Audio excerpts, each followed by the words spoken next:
So today we are focusing on how Bannatyne have driven performance across their workforce through using Thrive. They've been connecting teams across multiple sites, creating learning experiences that people actually want to engage with and come back to. And we'll talk today about how they have created the practical steps to boost motivation and build community using Thrive. So I'll be hosting the session today. My name is Rowena Cormack and I'm an account director here at Thrive. And I've been working with Bannatyne over the last year on how to really make the most out of the Thrive platform. I'm very excited to be joined today by Adam Dobinson, who I will hand over for his own introduction. And for those of you who aren't so familiar with Bannatyne, he can give a brief introduction to the business as well. So over to you, Adam. Thanks so much, Rowena. Good afternoon, everyone. Yeah, I'm Adam. So I am the Learning Development Business Partner for the Bannatyne Group. I've been in position here just gone 2 years. So it was just my 2-year anniversary at Bannatyne. I've got around about 16 years experience in the L&D scope. I actually originally started in apprenticeships before progressing more into corporate L&D. And then obviously onto my position at Bannatyne. I have worked across multiple sectors though, so different industries, which have all given me unique challenges and different perspectives of how learning development can support business growth and individual growth as well. Bannatyne, obviously, we're mainly known. Obviously, we are owned by Duncan Bannatyne. We are the UK's largest independently owned health and wellbeing business. We've got numerous sites across the UK, health clubs, spas, and 3 hotel businesses as well. Brilliant. Thank you very much for the introductions. So I know a lot of our customers are really excited to hear about how you managed to top our engagement tables at Thrive in just less than a year of launching a platform, which was very impressive. So let's get started by understanding a little bit more about the picture before you started and joined on your Thrive journey. So to help us kind of set the scene and help everyone understand, what did engagement and learning look like at Bannatyne before your journey with Thrive began? Yeah, so pre-Thrive. So we had what I would call a legacy learning platform. Do you know what? It did what it needed to do. It delivered compliance training. However, what I would say is it was that once a year click in, do your compliance courses, and that was probably, the one and only time our employees were logging into that platform. Was just to, tick that box and sign that training off. So it felt very tick box. From our learn development side, it was very manual for us, process-wise, very manual reporting. Leanne, who I'm sure is watching, who is our fabulous digital learning partner, was learning development admin, used to spend days pulling off various different, CSV files to combine them all to get the data that we needed from the platform. So yeah, very legacy, very cumbersome in terms of the admin time before we moved over to Thrive. Yeah, definitely. Often hear that those are challenges that we hear around it being quite manual and tick box beforehand. So what were your must-haves when you started looking at choosing a new platform, and what ultimately led you to Thrive? Yeah, so whilst I would say that we're a unique business, we're probably not. The bulk of our workforce, they're not desk-based, they're not behind computers 24/7. So we really needed a platform that would work with their work schedules. So we wanted, yes, we still needed it to be desktop friendly. We do have a workforce that are desktop users, but we wanted something with a mobile app. We wanted something that would also be mobile compatible, because equally, not every employee wants to download a app onto their personal device, and that's perfectly understandable. So we wanted something that covered all of those 3 things. We wanted something that felt fresh and modern, and kind of fit the leisure and fitness business. We're fast paced, high energy, lots of things going on any given day. We didn't want a clunky, click learning platform. So that's really what we went out to market to see what there was and kind of what energy we could bring from it. I'd probably say our expectations were lower than anything that we've got from the platform. It certainly exceeded not just us as an L&D function, the wider people function, but also the business's expectations of what learning can look like. Well, that's wonderful to hear. And it's great to hear as well that that choice that we're able to offer through Thrive was really accepted quite well across Bannatyne. So being able to have the mobile and really like choose the route by which you go down. And in terms of your implementation journey, how did you approach that and what helped you get Thrive live across multiple sites that you've got at Bannatyne? Yeah, so obviously we're a really compact L&D function. We've got two core employees supported by a wider people function. But ultimately, there is just two of us primary in learn development. So we were really conscious of actually what does that plan look like? How much time are we going to have to invest? Where are our priorities going to sit? And then really refreshing from the moment that we met the sales team, shout out to Danny, if anyone's meeting him, it was really apparent that we weren't just buying a platform, we were building a partnership with a company that was there to support us every step of the way. It wasn't just, there's your platform, it's set up, off you go. Every step of that implementation, we had different members of the Thrive team supporting us from setting up the tech so it integrates with our HR system. So we've got a lovely API there that just feeds the automation of enrollment. Again, saving us time. Through to then looking at the content and adapting the content, and the content team again, amazing when outscoped. They even made little adaptions to some of the courses where, particularly we use hospitality, whereas leisure's ever so slightly different, that we needed some tweaks. So we got all of that in place. They took loads of the uploading off our hands so we could really focus on what does rollout look like? How can we get this message out? Because the other key thing that we were aware of, we couldn't be in all of our 70 plus sites at once to launch this. We did look at a slight stage roll-in, so we went to certain business sectors first. So hotels were primary, went out there, give us a little bit of a test audience. And then again, we had the support from our customer success manager, Ashley. Big thank you again to help us get that message out. We created a host of webinars. That was our prime rollout, but then equally we were able to support that with digital learning on the platform. So once people got logged in, the platform guided them through its adoption and how they were going to use everything. And we kind of drip fed that content through. And obviously the campaign feature is really helpful for that within the platform, because you can actually schedule your releases. So for us, that was different pieces of content landing on different days that really took our employees on that journey of adapting to the platform. Massive help for us, took a massive weight off our shoulders that we didn't have to manually do all of that. Yeah, definitely. Just being able to schedule a few things and also lean on the team that's around you can really help. And you have that expertise coming in who've delivered the platform before. So, yeah, really useful to understand that. Thank you. And as many of our customers might be aware, you won our annual engagement competition last year. So I'd love to dive into a little bit more detail about how you focused on engagement to really drive that success.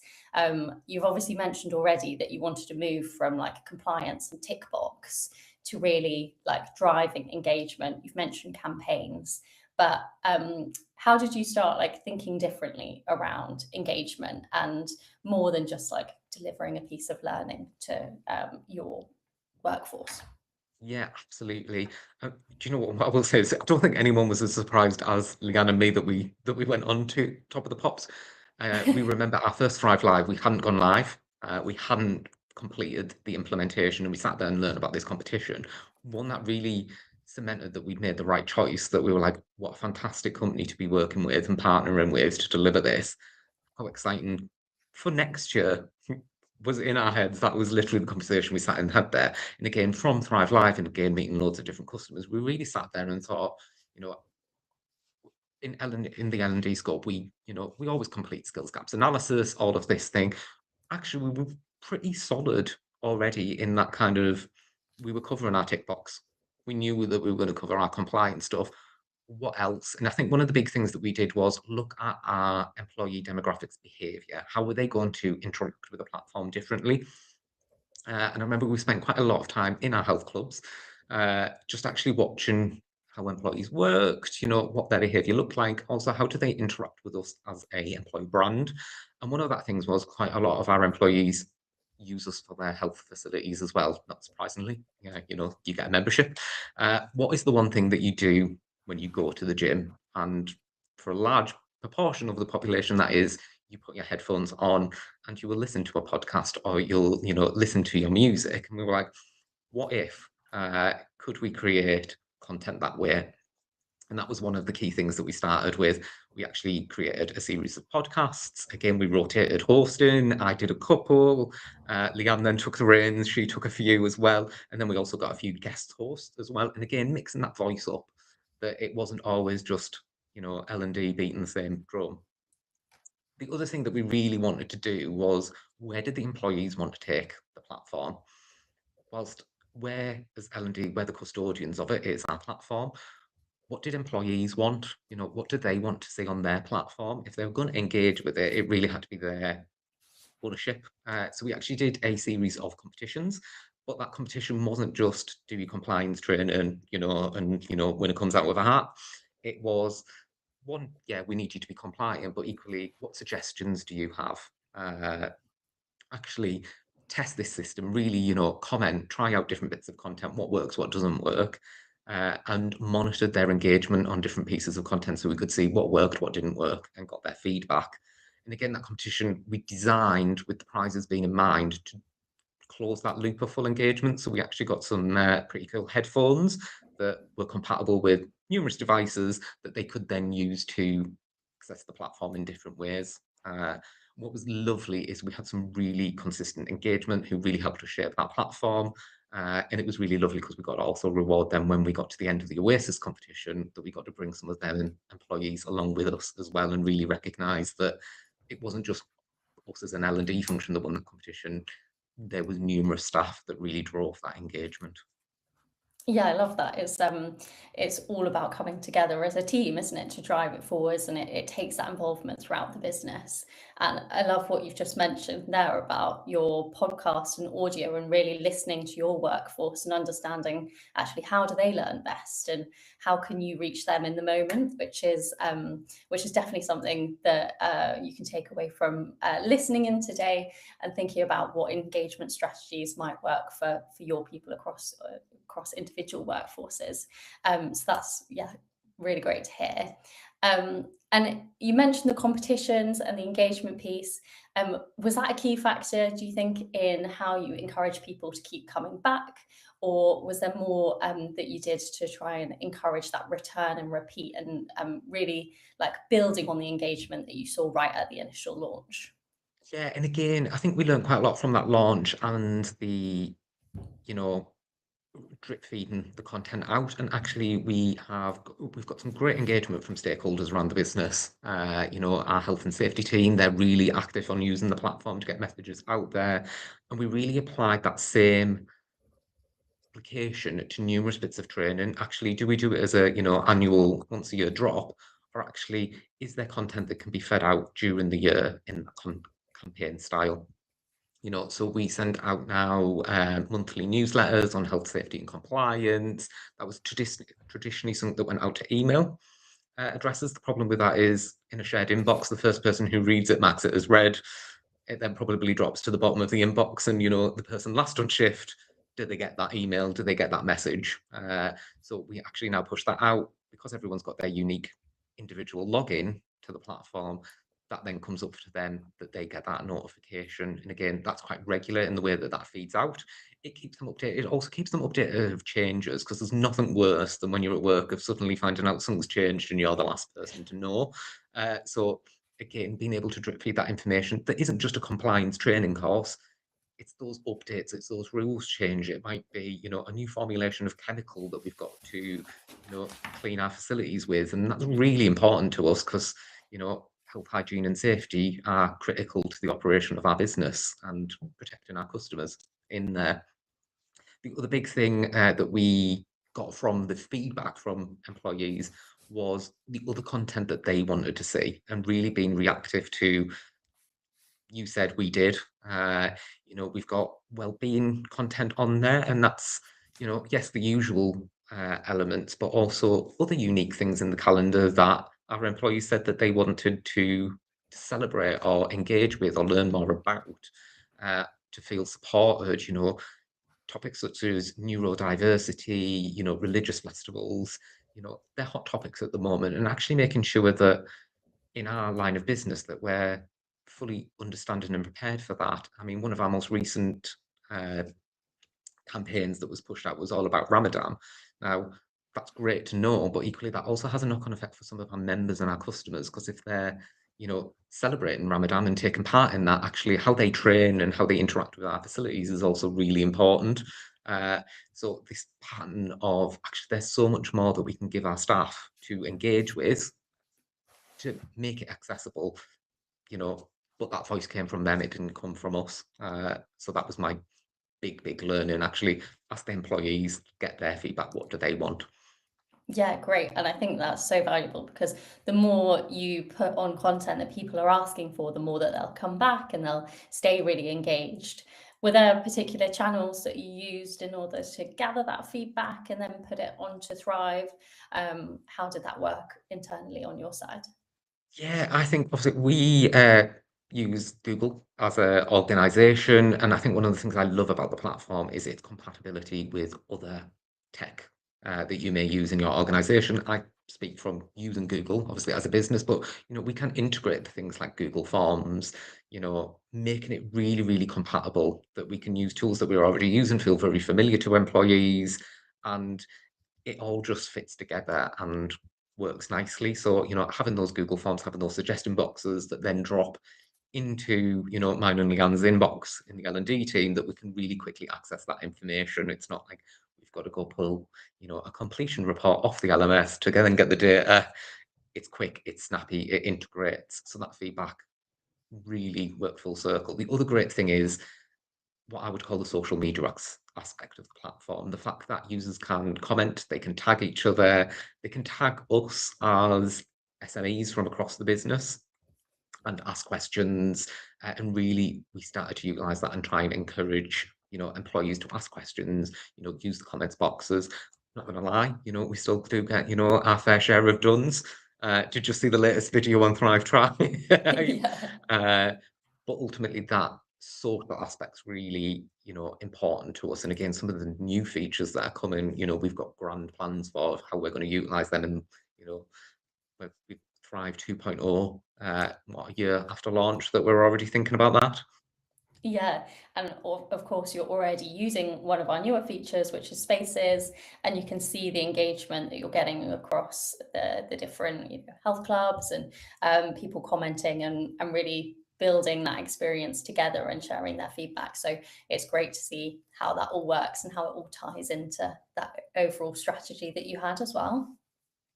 And again, we're building on that. And again, we're using the same process again, that we're going back out to those that have been beta testing that for us and going, does this work in this application? Yeah, it does. Actually, some of them we've gone, this probably isn't the right application, but how about this? And the employees are driving that going, this bit doesn't work, but actually, could we have that for this reason? So again, our employee engagement specialists who sit around the business, we've got, reps at different locations. They've actually requested, could they have a space and utilize that for them so that they can all connect? Because geographically, we're from very top of Scotland to the very south coast.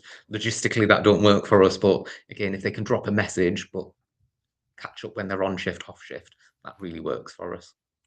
Yeah, it's great to be able to connect all those different areas where they otherwise might not have such ready ability to communicate across the team. So super interesting, and it sounds great how you're taking all that feedback on board. I think it probably leads me to my next kind of question. With is there anything that you tried when you rolled out Thrive that you've now approached slightly differently, based on maybe the feedback you've received or what you heard from the teams who are using it? Yeah, do you know what? And again, I think there's been many lessons. One, I think our actual preparedness of how well it was going to land. It really did take off quite quickly. Obviously, we use the rocket as a logo. There's a real sense of we were shot into space, and mine and Leanne's preparedness probably was one of the key elements, because we really were shocked. And kind of we'd planned our launch plan, and obviously we had that drip feed, and we thought that that would probably continue for a good few months. And we kind of went from 0 to 100 very, very quickly. Stakeholders suddenly caught on going, this is great. Can we have this? Can we have that? And we were like, oh my goodness. So preparedness would probably be one of them, planning after launch as well as before launch and lead up, because that was one of the key takeaways. Employees engaged, they really went wild on it. It wasn't a slow uptake like we thought. Yeah, and as far as takeaways go and learnings, that's quite a nice one to have, isn't it? So great that the appetite was really there and people were driving that demand as well. Great. And then in terms of how, well, you could obviously see that the approach was working. You were getting a lot of engagement across all of the different sites. Is there anything that's changed about that feedback that you're getting from sites and managers now? Has it evolved? Now it's the learning platform side of things is much more embedded. What's changed across the feedback that you're hearing from the teams?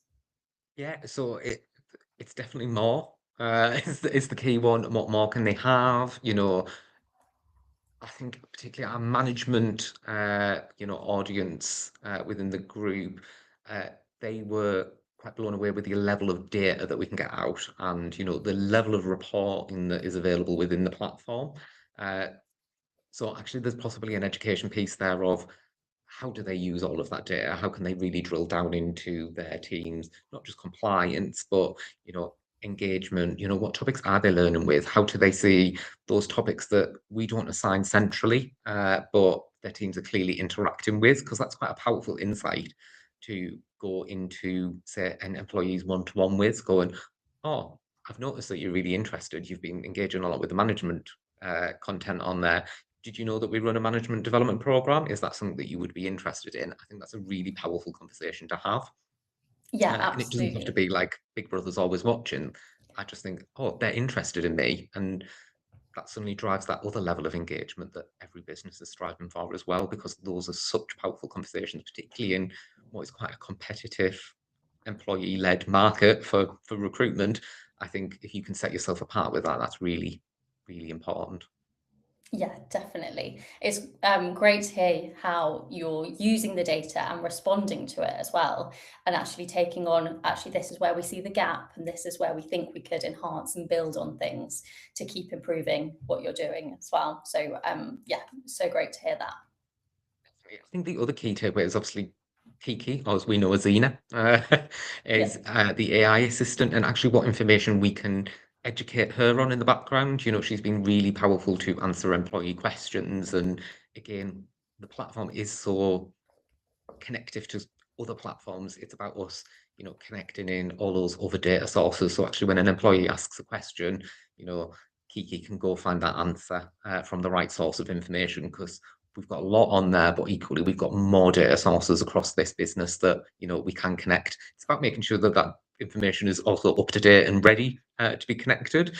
And there's a big task in the background there, but that's quite an exciting one as well, because again, the adoption of that AI assistant has been fantastic. And, the way that the business is responding, another hot topic out there that I'm sure lots of people, are familiar with. And it's about the right use of AI and how it can really drive one, employee engagement, but also, learning in the flow of work is the key one for me. Yeah, definitely. And particularly when you've got that deskless workforce and people who are out and about and not just sat behind a computer screen all day, it's so useful to be able to have them be able to search and use Kiki or Xena to be able to search for anything that they need, so that it can kind of surface straight away. So yeah, great to hear how you're like picking up and adopting that AI piece as well. So I think we are rounding up towards the end of the session, but what I would love to do before we finish up is you've shared some amazing insights with us, and I think that will be really valuable for a lot of our customers who are listening, or anyone who's thinking about rolling out an LMS. So to kind of set up anyone else for achieving a similar level of success, have you got any advice that you would give as one key takeaway for them to take away at the end of this session? Yeah, I think it's my big methodology in life, but also in my work. Don't be afraid to think outside the box. Things will really, really surprise you. Think creativity. If you've got a wild idea, give it a go. Test it out with your employees. See what will work for them. Because actually, that one wild idea might be your greatest success. And honestly, like I say, I'm sure Leanne probably is in the comments, watching along, will say that, we really took a gamble on some of the content that we put on there and, stepped outside of our comfort zone. And then all of a sudden we were competition winners and we really did not set out with that aim. We were the biggest surprise people out of everyone. It can really pay dividends. And again, look at your employee behavior, not just your skill gaps. How are they going to interact with a platform that you're going to integrate with? What fits into their lifestyle, what fits into the, your workforce day, what does that look like for them and for the employees? And I think those will be two key success measures for you. Yeah, brilliant. I think both of those are really valuable pieces of advice. And love how you really listened to the employee behavior as well and factored that into what you were doing. So thank you so much, Adam. It's been great to have you here talking through all of the successes so far and looking forward to seeing where it takes us next. Really appreciate your time today and thank you for sharing all your insights with us. No worries. Thank you so much. And thank you everyone for watching and listening. Brilliant. Well, I don't think we've got any questions in the chat, so we'll wrap up there. So thanks everyone who joined and thank you for listening to us.